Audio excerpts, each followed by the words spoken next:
在这个财政部所主办的分段发票抽奖的活动，有4个人重复来得奖，引发着质疑，是毋是有造假，或者是内定？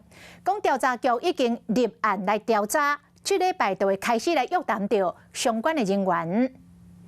那可以讲一下你跟他项目前的状况吗？财政部长曾翠云今日到立法院，面对记者问到分段发票重复调奖的争议，拢无加讲，惊入高楼的礼堂。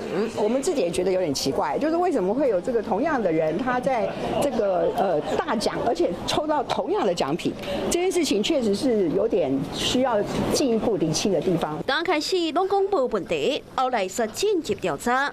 曾翠云顶礼拜五伫立法院表示讲，已经协同法务部调查局做回调查，这礼拜就要开始约谈相关的人员。台北国税局也表示讲，重复调奖的4个人，经过查证，拢毋是国税局、财政部等所属机关，或者是承办厂商的员工。 大港平均拢有2张到5张的消费发票，嘛无各样。终极大奖10万元马上就要出炉了。规个活动拢总是117天，有超过9万人参加。若是大港大概是2张到5张的发票来算，活动期间每一个人上济大概是600张发票来抽奖。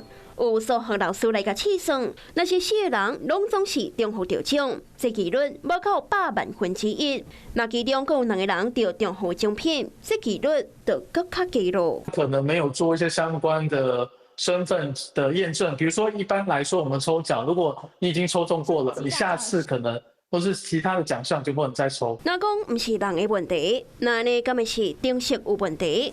国税局表示，除了要求承办厂商的工程师来说明，嘛要请相关的专业人士来调查，希望会当赶紧找出真相。Hello， 我是庄慧琪，想要抢先掌握最及时的新闻资讯吗？赶快订阅、按赞、开启小铃铛，锁定华视新闻 YouTube 频道。